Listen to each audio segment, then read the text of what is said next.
नमस्कार दोस्तों, स्वागत है आप सभी का एक बार फिर से फिजिक्स ऑप्शनल की क्लास में।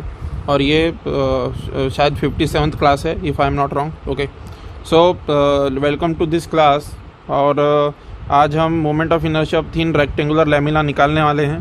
ठीक है, तो ये क्वेश्चन जो है 2008 में यूपीएससी सीएससी फिजिक्स ऑप्शनल 2008 में पूछा गया था ये क्वेश्चन। ठीक है ना, थिन रेक्टेंगुलर लैमिना के ऊपर इसका मोमेंट ऑफ इनर्शिया कैलकुलेट करना था। ठीक है ना, तो हम यहाँ पे मोमेंट ऑफ इनर्शिया कैलकुलेट करने वाले इस थिन रेक्टेंगुलर लैमिना का किस एक्सिस के अबाउट। ये देखिए, ये एक्चुअली यहाँ पे पूरी चीज़ लिखी नहीं है। थिन रेक्टेंगुलर लैमिना तो लिख दिया, लेकिन यहाँ पे वो कंडीशन फिर से है, क्या होना चाहिए, यूनिफॉर्म होना चाहिए। ठीक है ना, यूनिफॉर्म होना चाहिए। ठीक है ना, थिन रेक्टेंगुलर लैमिना है और वो यूनिफॉर्म होना चाहिए। ठीक है, यूनिफॉर्म मतलब इसकी थिकनेस निग्लिजिबल। यहाँ देखिए, अभी आप इसको ना, ये इसको नीचे से देखिए। ठीक है, ये मान लीजिए प्लेन पे है, ये मोबाइल के स्क्रीन के प्लेन पे है ये लैमिना। ठीक है, आप इसको नीचे से देखिए, नीचे से। ठीक है, नीचे से देखिए। ठीक है, नीचे से देखेंगे अगर आप, तो ये ऐसी स्ट्रेट लाइन दिखेगी। ठीक है ना, तो यूनिफॉर्म का मतलब क्या होता है दोस्तों कि जो ये इसकी मोटाई है ना, ये ऐसी नहीं होनी चाहिए, यूनिफॉर्म लैमिना होना चाहिए, ऐसा नहीं होना चाहिए। ठीक है ना, ये ऐसा वाला जो लैमिना होगा, जैसे आप इसका टॉप व्यू या डाउनवर्ड व्यू देखेंगे, इसका नीचे से व्यू देखेंगे इस रेक्टेंगुलर लैमिना का, तो वह ऐसा नहीं दिखना चाहिए कि इधर से सकरा है और इधर से मोटा है।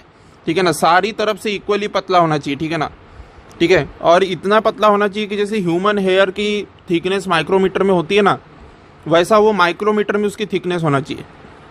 मैं आपको एक मिसाल देता हूँ। जैसे आपके नोटबुक के पेजेस जो होते हैं, ठीक है ना, आपके नोटबुक के जो इंडिविजुअल पेजेस होते हैं वो क्या होते हैं, 2 डायमेंशनल ऑब्जेक्ट होते हैं। क्यों 2 डायमेंशनल होते हैं वो? क्योंकि उनकी लेंथ और ब्रेड्थ के कंपैरिजन में अगर आप उसकी थिकनेस में देखेंगे, आपकी कॉपी के पेजेस की मोटाई की, रजिस्टर के पेजेस की मोटाई देखेंगे, तो मोटाई बहुत ही कम होती है दोस्तों लेंथ ब्रेड्थ के मुकाबले। ठीक है ना, it is also in micrometer. Okay, तो that is called a 2D object. And ये लैमिना वैसा ही पतला है दोस्तों। ठीक है ना, वैसा ही पतला ये लैमिना है आपका। ठीक है, तो आपकी नोटबुक के पेज को जैसे यहाँ पे ये यूनिफॉर्म इसलिए भी कहा गया है क्योंकि इसकी डेंसिटी यूनिफॉर्म है। डेंसिटी तो यूनिफॉर्म है ही, साथों साथ ये जो है होमोजीनस भी होना चाहिए। यहाँ लिखा नहीं है हालांकि, पर ये अंडरस्टूड है कि होमोजीनस होना चाहिए। होमोजीनस मतलब ये जिस भी मैटर का बना होगा, चाहे ये नॉन मेटल का बना हो या मेटल का बना हो, उसमें एक ही एलिमेंट होना चाहिए। ऐसा नहीं होना चाहिए कि आयरन भी है, कॉपर भी उसमें मिक्स कर दिया, आयरन कॉपर का मिक्सचर बना के ब्रॉन्ज बना दिया, ब्रॉन्ज की प्लेट बना दी। भाई साहब, ब्रॉन्ज की प्लेट पे ये अप्लाई नहीं होगा। ठीक है ना, क्योंकि इट इज़ नॉट होमोजीनस। तो यहाँ पे 2 कंडीशन है, यूनिफॉर्म, होमोजीनस भी होना चाहिए, यूनिफॉर्म भी होना चाहिए, एंड साथों साथ it should have uniform density. ठीक है ना, यूनिफॉर्म डेंसिटी भी होना चाहिए। ऐसा नहीं कि यहाँ से यहाँ डेंसिटी ज़्यादा है और इधर कम है, ऐसा नहीं होना चाहिए। ठीक है ना, पूरी ऊपर ओवरऑल पूरी की पूरी प्लेट की डेंसिटी यूनिफॉर्म होनी चाहिए। ठीक है, और ये चीज़ तो मैंने बताई दी कि यहाँ से डाउनवर्ड व्यू या फिर टॉप व्यू देखने पे इसकी मोटाई ऐसी कम ज़्यादा नहीं दिखना चाहिए जैसे यहाँ दिख रही है। ठीक है ना, मोटाई भी यूनिफॉर्म है। तो such a plate is called as uniform, thin and what, homogeneous plate. ठीक है ना, होमोजीनस मतलब अगर वो कॉपर की बनी है तो प्योरली सारा का सारा प्लेट कॉपर का ही बना होना चाहिए, उसमें कोई भी मेटल की मिक्सिंग नहीं होना चाहिए, तभी वो होमोजीनस होगा। ठीक है ना, आपने बचपन में पढ़ रखा होगा कि होमोजीनस और हेट्रोजीनस मटेरियल क्या होते हैं। तो आपका जो अलॉय होता है वो हेट्रोजीनस मटेरियल है दोस्तों। ठीक है ना, तो अलॉय की बनी नहीं होना चाहिए, तो ये होमोजीनस ये हो गया। ठीक है, so thin rectangular lamina about an axis perpendicular to its plane and passing through its centre of mass. क्या बोल रहा है ये? About an axis perpendicular to its plane and passing through its centre of mass. अब देखिए, ये अगर uniform है प्लेट, अगर ये प्लेट यूनिफॉर्म है तो इसका centre of mass exactly centre पे आएगा।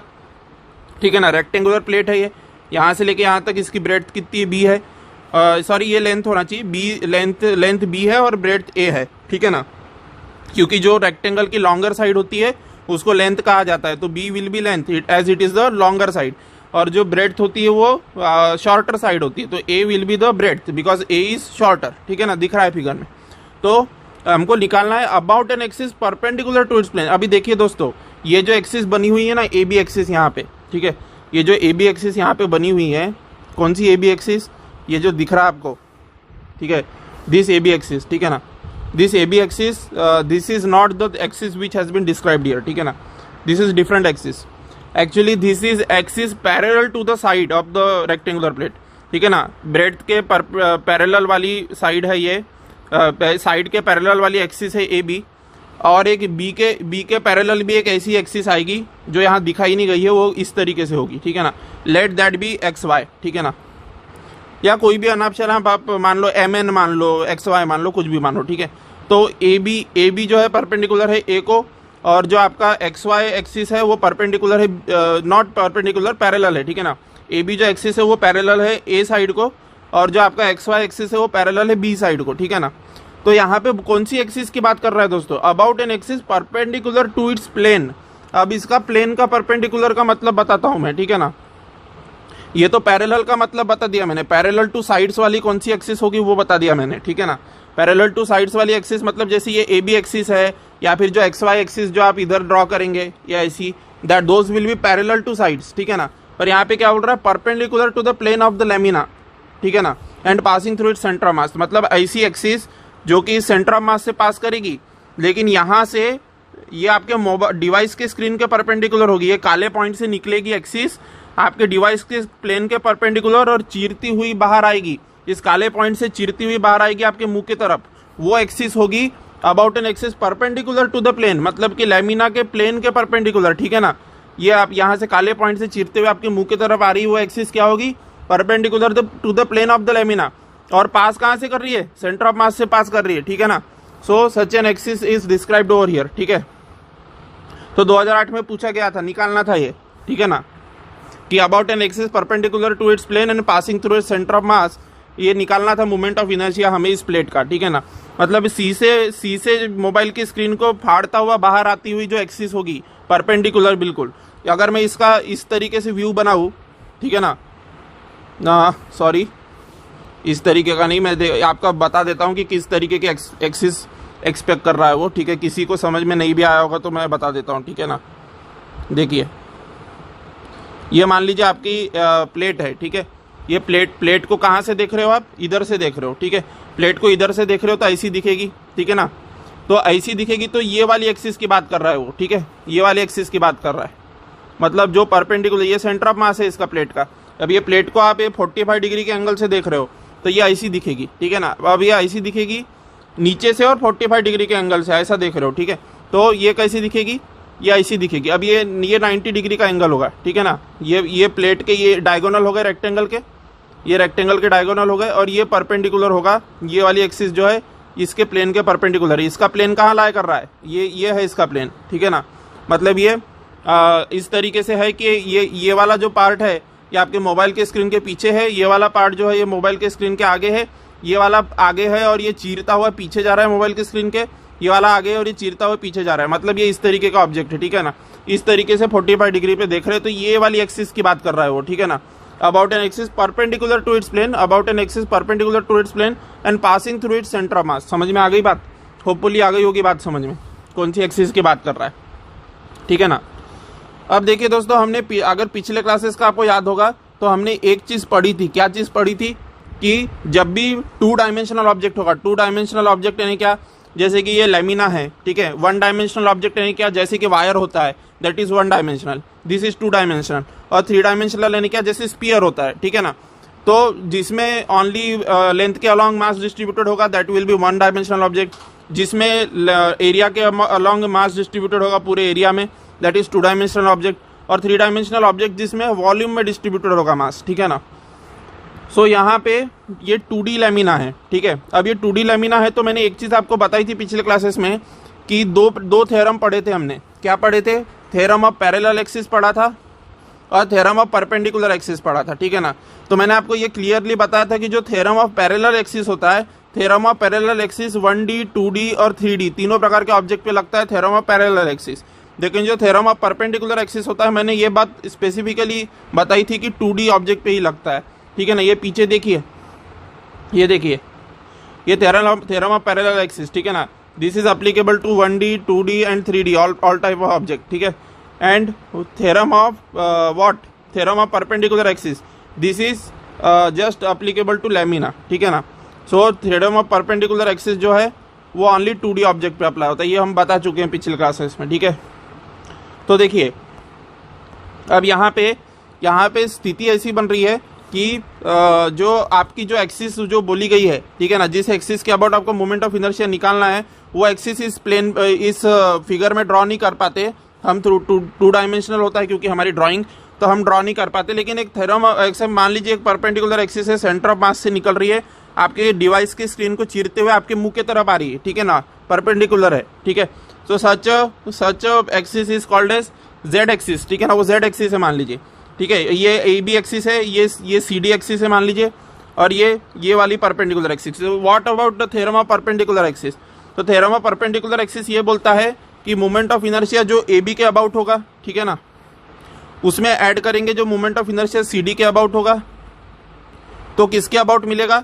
जो यहाँ से ये काले पॉइंट से बाहर निकलती हुई मोबाइल के स्क्रीन के परपेंडिकुलर जो आपके मुंह के तरफ जो एक्सिस आ रही है, उसके मोमेंट ऑफ इनर्शिया के बराबर होगा, ठीक है ना। So I A B plus I C D equal to, मतलब कि मोमेंट ऑफ इनर्शिया मान लीजिए ये एक्स एक्सिस है, ठीक है, तो moment of inertia along X axis plus moment of inertia along Y axis is equal to moment of inertia about Z axis. समझ में आ गई बात? This is what is theorem of perpendicular axis, ठीक है। तो देखिए दोस्तों, क्वेश्चन ये पूछा गया था 2008 में कि आपको एक ऐसी एक्सिस के अबाउट मोमेंट ऑफ इनर्शिया निकालना था जेड एक्सिस के अबाउट, ठीक है, जो परपेंडिकुलर है इस लैमिना के प्लेन के। लेकिन आपको ये निकालने के लिए एक चीज़ का विशेष ध्यान रखना होगा कि इस परपेंडिकुलर एक्सिस के अबाउट जो यहाँ से बाहर आ रही है, उस परपेंडिकुलर एक्सिस के अबाउट आप नहीं निकाल सकते डायरेक्टली इंटीग्रेशन यूज करके आप नहीं निकाल पाएंगे मोमेंट ऑफ इनर्शिया। तो आपको क्या करना होगा? सबसे पहले आपको ए बी के अबाउट मोमेंट ऑफ इनर्शिया निकालना होगा, ठीक है ना। सबसे पहले आप moment of inertia A B के अबाउट निकालेंगे इंटीग्रेशन का यूज करके, और फिर उसके बाद में सी डी के अबाउट निकालेंगे, ठीक है ना। ये गड़बड़ बन गई, ठीक है। देखिए सी डी के अबाउट निकालेंगे उसके बाद, ठीक है, ये सी डी, ठीक है, ये सी डी के अबाउट निकालेंगे, और फिर क्या करेंगे? परपेंडिकुलर यहाँ से जो बाहर आ रही है उसके अबाउट निकालना है, तो moment of inertia about A B को लिखेंगे और moment of inertia about C D को लिखेंगे, दोनों को ऐड कर देंगे तो वो मिल जाएगा। इस तरीके से इनडायरेक्टली आपको निकालना था, 2008 में पूछा था, ठीक है। तो अब देखते हैं इसको प्रोसीड कैसे करना है। तो सबसे पहले हम ए बी के अबाउट निकाल लेंगे, ठीक है, फिर सी डी के अबाउट बाद में निकालेंगे, ठीक है। तो ए बी ऐसी एक्सिस है जो ब्रेड्थ ए के पैरेलल है, समझ में आ रही है बात? ठीक है। So mass of the elementary strip, now consider कि मैं ऐसी dx यानी कि बहुत छोटा है, ठीक है। मान लीजिए ये जो b है, ये b है मान लीजिए 18 मीटर, ठीक है, और ये a जो है ये मान लीजिए है 12 मीटर, ठीक है। ऐसे फर्जी फिगर लेते हैं अपन, ठीक है। और ये मान लीजिए जो dx है, ठीक है ना, ये dx है, मान लीजिए ये dx कितना छोटा होगा मैं बताता हूँ, अंदाजा नहीं है आपको। ये dx होगा 10⁻⁻18 मीटर, ऐसा कुछ होगा, इतना छोटा होगा, ठीक है ना। तो ऐसे 10⁻⁻18 मीटर के dx लेंथ के ऐसे कई सारे मैं एलिमेंट कंसीडर करूंगा, और ये पूरे के पूरे को जब इंटीग्रेट करूंगा तो पूरे के पूरी लेमिना का मिलेगा मुझे। समझ में आ रही है बात? ऐसे पैरेलल कई सारे एलिमेंट कंसीडर करूंगा मैं, dx वाले, और वो dx वाले एलिमेंट कितने अलग अलग डिस्टेंस पे होंगे। ये dx वाला एलिमेंट जो है ये x डिस्टेंस पे दिख रहा है, समझ में आ रही है ना बात? ये x डिस्टेंस पे दिख रहा है, ठीक है। अब ये यहाँ से कोई दूसरा होगा, वो किसी दूसरे डिस्टेंस पे होगा। ये मान लीजिए ये वाला जो यहाँ पे जो है ये मान लीजिए x2 डिस्टेंस पे है, ठीक है ना। So I will basically integrate all this, ठीक है ना। तो dx तो एलिमेंट तो देखिए, अब एलिमेंट हर जगह सेम ही रहने वाला है, एलिमेंट तो सेम ही रहेगा, ठीक है ना, उतने ही साइज का रहेगा सारे एलिमेंट, लेकिन जो है डिस्टेंस बदलते जाएगा ए बी एक्सिस से, ठीक है ना। So I will have to use integration basically, ठीक है। So how will I do that? Let's look into the matter, ठीक है। Mass of the elementary strip, ठीक है। अब देखिए यहाँ पे ये वाला फार्मूला कैसे आया, यहाँ पे बच्चे बहुत चक्के हो जाते हैं। अभी मैं बताता हूँ ये फार्मूला कैसे आया, ठीक है। देखिए जो मेरे पूरे के पूरे लैमिना का मास है वो कितना है? कैपिटल M है, ठीक है, पूरे के पूरे लैमिना का मास, ठीक है। अब बताइए मुझे लैमिना का एरिया कितना है? लैमिना का एरिया कितना है बताइए? ये ब्रेड्थ है A, ये लेंथ है B, तो लैमिना का एरिया कितना है? लेंथ इंटू ब्रेड्थ होता है रेक्टेंगल का एरिया, तो लेंथ इंटू ब्रेड्थ, ठीक है। नाउ ए बी एरिया के लिए मास M है, तो 1 एरिया के लिए कितना मास होगा? M/AB मास होगा, ठीक है। समझ में आ गई बात? ये हो गया मास पर यूनिट एरिया हो गया, समझ में आ गई बात? नाउ इसका एरिया देखिए, इस स्ट्रिप का एरिया देखिए कितना होगा। देखिए ये तो a के बराबर ही होगा, ठीक है, और ये dx है, तो ये भी एक रेक्टेंगल है, तो ये इसका कितना होगा एरिया स्ट्रिप का, a dx के बराबर होगा। Again length into breadth formula, ठीक है ना, length is a and breadth is dx, तो a dx होगा। Now m upon A B अगर वन का मास है तो a dx एरिया का मास कितना होगा, a dx से बोथ द साइड मल्टीप्लाई कर दिया, ठीक है ना, तो a dx से बोथ द साइड जैसे ही मल्टीप्लाई किया तो m upon A B into A dx आया। समझ में आ रही है बात? So that is the thing which has been written over here. समझ में आ रही है बात? यहाँ पे वही तो लिखा है, देखिए अब कोई हुआ शक, ठीक है, तो अब देखिए आप यहाँ से a कैंसिल हो जाएगा और ये m बाई बी dx आएगा। समझ में आ रही है ना बात? सो जो dm यानी कि डिफरेंशियल मास है, जो हमारे dx ब्रेड के जो एलिमेंट का डिफरेंशियल मास है, वो डिफरेंशियल मास किसके बराबर है, m बाई बी dx के बराबर है। समझ में आ रही बात? तो moment of inertia of the strip about the axis A B. अब बताइए मुझे एक्सिस ए बी के अबाउट मोमेंट ऑफ इनर्शिया क्या होगा स्ट्रिप का। देखिए अब ये स्ट्रिप का यहाँ पे गौर फरमाने वाली बात यह है कि ये जो स्ट्रिप है, ठीक है ना, ये स्ट्रिप पैरेलल है ए के पैरेलल है ये स्ट्रिप। अब ये स्ट्रिप अगर ए के पैरेलल है तो मुझे एक बात बताइए, ये डिस्टेंस x जो है ये भी तो सेम रहेगा ना हमेशा, ठीक है, ये डिस्टेंस x हमेशा सेम रहेगा। तो हम क्या यूज़ कर सकते हैं, mass of this strip multiplied by distance का स्क्वायर, ठीक है ना, तो मास मल्टीप्लाइड बाय डिस्टेंस का square is equal to moment of inertia of the strip about A B. Moment of inertia of the strip about A B किसके बराबर होगा, mass of the strip multiplied by distance of the strip from the axis A B. समझ में आ रही है बात? इसके बराबर होगा moment of inertia of the strip about axis A B, इसके बराबर होगा, ठीक है। पर यहाँ पे बच्चे जो है कंफ्यूज हो जाते हैं, वो बोलते हैं कि पॉइंट मास के लिए हम करते थे सर ऐसा, वो क्या बोलते हैं कि जैसे ये है एक्सिस ए बी, ठीक है, तो वो बोलते थे कि ये पॉइंट मास जब रहता है सर तब हम ये यूज़ करते हैं कि ये इसके अबाउट रोटेट कर रहा है तो हम M R square formula use करते हैं, पर ये तो पॉइंट मास के लिए अप्लीकेबल है सर बोलते हैं वो, ठीक है। ये अगर यहाँ से ऐसा रोटेट कर रहा है तो ये तो पॉइंट, अब देखिए दोस्तों ये पॉइंट मास के लिए हो चाहे स्ट्रिप के लिए हो सेम आएगा, क्योंकि डिस्टेंस जो है स्ट्रिप का ऑलवेज एक्स है, ठीक है ना, ऑलवेज एक्स है डिस्टेंस स्ट्रिप का, अलग अलग पॉइंट्स है। अगर ये स्ट्रिप ऐसी होती ना तो आप ये फार्मूला नहीं लगा पाते। कौन सा फार्मूला नहीं लगा पाते वो भी मैं बता देता हूँ, ठीक है। अगर ये स्ट्रिप ऐसी वर्टिकल ना होके साइड ए के पैरेलल वाली स्ट्रिप ना होके ऐसी स्ट्रिप होती, सपोज ऐसी स्ट्रिप, ठीक है, ऐसी, ठीक है ना, ये स्ट्रेट लाइन कंसिडर करना है, ये ऐसी स्ट्रिप होती ना यदि, ठीक है, लेट मी ड्रॉ प्रॉपरली, देखिए ये ऐसी स्ट्रिप अगर होती तो ऐसी यहाँ दिखाता हूँ, ठीक है, ये ऐसी स्ट्रिप यदि होती तो आप ये फार्मूला कभी ना लगा पाते। कौन सा, मास इंटू डिस्टेंस का स्क्वायर। मास इंटू डिस्टेंस का स्क्वायर फार्मूला सिर्फ तभी लगेगा जब कांस्टेंट डिस्टेंस पे आपकी स्ट्रिप होगी। जैसे ये स्ट्रिप जो है एक्स ही डिस्टेंस पे है, यहाँ से लो चाहे यहाँ से लो चाहे यहाँ से लो, ऑलवेज एक्स डिस्टेंस पे, ठीक है ना, तो mass into X square, this is the moment of inertia of the strip about A B, ठीक है ना। तो ये जो शेडेड स्ट्रिप है इसका moment of inertia A B के अबाउट क्या है, M by B D X into X square. Mass तो ये है, ये इधर निकाला डी एम, तो D M into X square, D M की जगह पे ये डाला, ठीक है, और ये एक्स जो है डिस्टेंस है। तो ये स्ट्रिप ऐसी टेढ़ी अगर होती ना दोस्तों तो हमको फिर से इंटीग्रेशन यूज़ करना पड़ता, लेकिन इस स्ट्रिप टेढ़ी नहीं है, स्ट्रिप तो वर्टिकल है, ए के पैरेलल है, तो कोई मसला ही नहीं है, ठीक है। अब यहाँ पे फिर से इंटीग्रेशन इसलिए यूज़ करना पड़ जाता टेढ़ी स्ट्रिप में क्योंकि डिस्टेंस जो है चेंज हो रहा है। देखिए हर एक पॉइंट से डिस्टेंस चेंज हो रहा है, ठीक है, यहाँ ज़्यादा है, फिर यहाँ उससे कम है, फिर यहाँ उससे कम है, ठीक है ना, समझ में आ रही होगी बात मेरी, ठीक है। सो देखिए ये पैरेलल स्ट्रिप है इसलिए इतनी झंझट से हम बच गए, ठीक है ना, और इसलिए ही हमने पैरेलल स्ट्रिप भी कंसिडर की है ताकि हम ओवर कॉम्प्लिकेट ना करें अपने प्रॉब्लम को, ठीक है ना।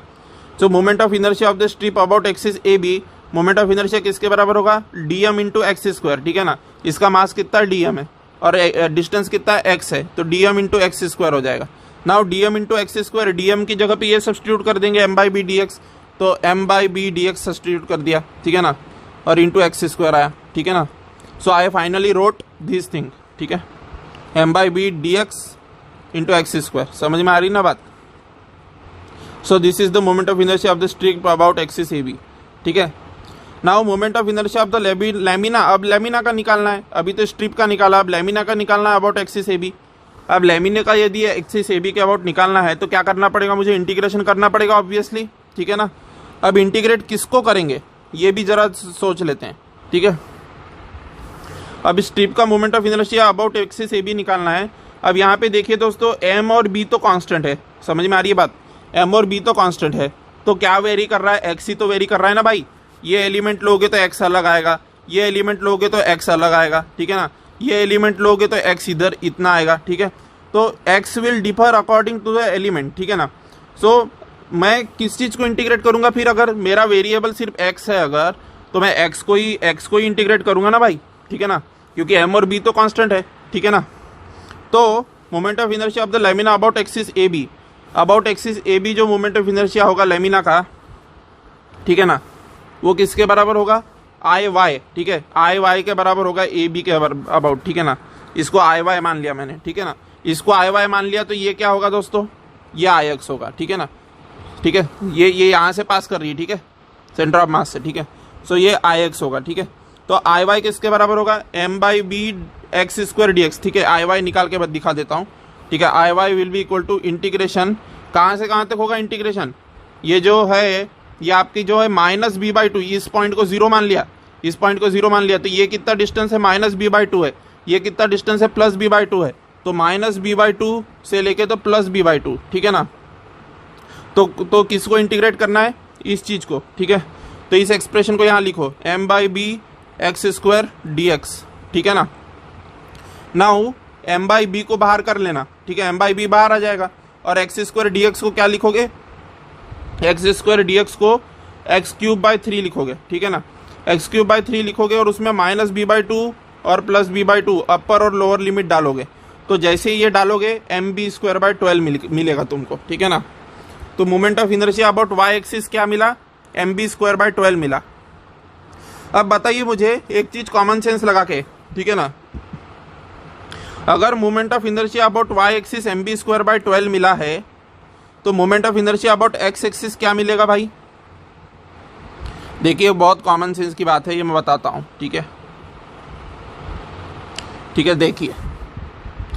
देखिए ये y के अबाउट क्या है moment of inertia, M B square by 12 निकल के आया, ठीक है। अब यहाँ पे x के अबाउट निकालना है, ठीक है। तो बताइए मुझे y के about M B square by 12 आया, यानी कि ए बी एक्सिस के अबाउट, और ये मान लीजिए आई एक्स एक्सिस यानी कि सी डी एक्सिस है, ठीक है ना। तो सी डी के अबाउट क्या होगा बताइए मुझे। अरे भाई बहुत आसान है, जैसे आई वाई के लिए तुमने ये पैरेलल एलिमेंट कंसीडर किया था ना, उसी तरीके से इसके लिए भी पैरेलल एलिमेंट कंसीडर करोगे ऐसा वाला, ठीक है। इसके लिए भी पैरेलल एलिमेंट ऐसा वाला कंसीडर करोगे, और ऐसे बहुत सारे पैरेलल एलिमेंट का ऐसा एडिशन करोगे। तो बताइए मुझे बाय सिमेट्री, मुझे क्लियरली दिख रहा है बाय सिमेट्री कि I about X will be equal to as I Y was. देखिए अब आई वाई जो था ये बी के परपेंडिकुलर था, ठीक है ना, आई वाई एक्सिस बी के परपेंडिकुलर था, तो एक्सप्रेशन में बी आया। आई एक्स किसके परपेंडिकुलर है, ए के परपेंडिकुलर है, ये ए है ना भाई इधर से इधर तक, तो आई एक्स यदि ए के परपेंडिकुलर है तो आई एक्स किसके बराबर आना चाहिए, जो परपेंडिकुलर होता है, जिसके अबाउट परपेंडिकुलर होता है वो एक्सप्रेशन में आता है। तो ए के अबाउट परपेंडिकुलर होगा तो ए आएगा एक्सप्रेशन में, समझ में आ रही ना बात।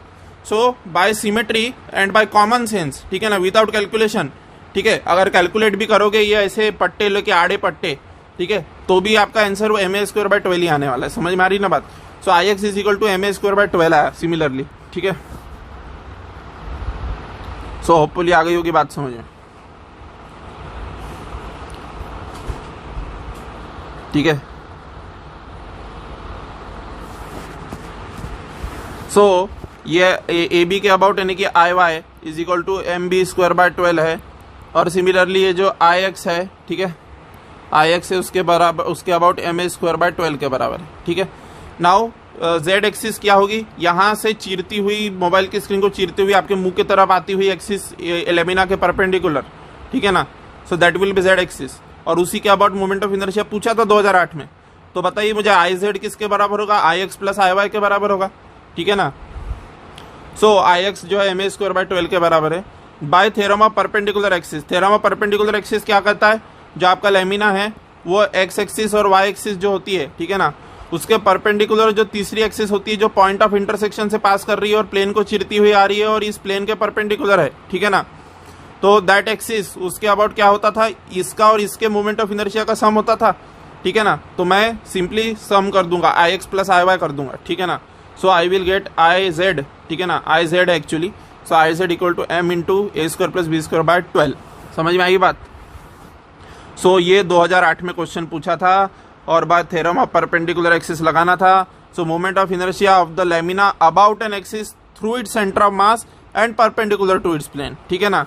मतलब कैसी एक्सिस है वो, ऐसी एक्सिस है दोस्तों, ठीक है ना। ये ऐसा है, ठीक है, ठीक है। ये इसको छोड़िए, देखिए मैं देखिए ड्रॉ करता हूँ कैसी, कौन सी एक्सिस के अबाउट हमने निकाला है, ठीक है ना।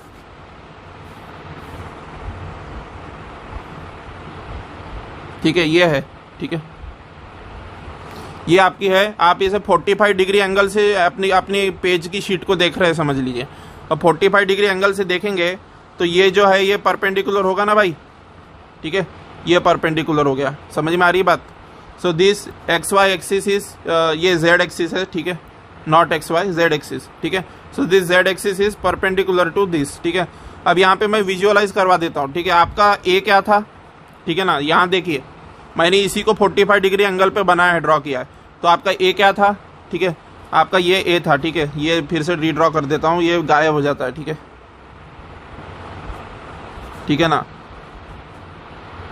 ठीक है, ये जेड है, ठीक है।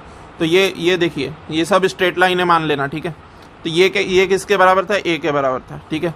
ये किसके बराबर था, ये बी के बराबर था, ठीक है ना। तो ये वाले एक्सिस के अबाउट क्या था, मैं 3D में इमेजिन करवा रहा हूँ, ठीक है। ये वाले एक्सिस के अबाउट क्या था, ये वाले एक्सिस के अबाउट हमने अभी निकाला, ये सेंटर ऑफ मास है मान लीजिए, ठीक है ना। तो ये वाले एक्सिस के अबाउट क्या है, अभी निकाला हमने, एम ए स्क्वायर बाय 12 है, ठीक है ना। नहीं, ये वाले एक्सिस ए के अबाउट क्या था, ए के अबाउट था एम ए स्क्वायर बाय 12, ठीक है ना। हाँ, इधर ए के अबाउट है एम ए स्क्वायर बाय 12, ठीक है। और ये इसके अबाउट क्या है, इसके अबाउट ये ऐसा, ठीक है, ये परपेंडिकुलर, ये परपेंडिकुलर है, ठीक है ना, और ये परपेंडिकुलर है, ठीक है। तो इसके अबाउट क्या है, एम बी स्क्वायर बाय 12 है, ठीक है ना। समझ में आ गई बात। इसके अबाउट क्या है, एम बी स्क्वायर बाय 12 है, ठीक है ना। तो ये दोनों परपेंडिकुलर एक्सिस हो गई, ठीक है, ये दोनों आपस में परपेंडिकुलर हो गई, और ये जेड एक्सिस ये दोनों के परपेंडिकुलर हो गई। समझ में आ रही बात। तो जेड के अबाउट क्या होगा, M A square by 12 plus M B square by 12। समझ में आ रही है ना बात। तो एम बाई 12 कॉमन आ जाएगा, तो ये आ जाएगा। समझ में आ गई बात। आई होप कि आपको समझ में आ गई होगी पूरी बात। ये 3D में मैं इमेजिन करवा दिया हूँ, आई होप, ठीक है ना। अगर फिर भी इमेजिनेशन समझ में नहीं आया है तो एक बार फिर से ठंडे दिमाग से थोड़ा सा वीडियो को देखिएगा, समझ में आ जाएगा, ठीक है ना। तो अबाउट जेड एक्सिस, ठीक है ना। तो अबाउट जेड एक्सिस क्या आया तुम्हारा, मतलब कि about the plane perpendicular to the plane and passing through centre of mass, वो क्या आया है, I equal to capital M by 12 A square plus B square, ठीक है। तो this question was asked in 2008, और कुछ बच्चे थे उस बैच में 2008 की जो इतना इजी प्रॉब्लम भी करके नहीं आ पाए थे, क्योंकि because of lack of practice and lack of perseverance, ठीक है ना। तो आपके साथ ये नहीं होना चाहिए, ठीक है। So that's all for this class, ठीक है। अगले क्लास में हम सॉलिड कोन का मोमेंट ऑफ इनर्शिया निकालने वाले हैं, ठीक है ना। जो 2012 में पूछा था सॉलिड कोन, ठीक है, इसका मोमेंट ऑफ इनर्शिया निकालेंगे, ठीक है। टिल देन गुड नाइट, शबरात्रि, शब बखैर, thank you very much, and अपना ख्याल रखें, और टेलीग्राम ज्वाइन कर ले नहीं किया है तो, ठीक।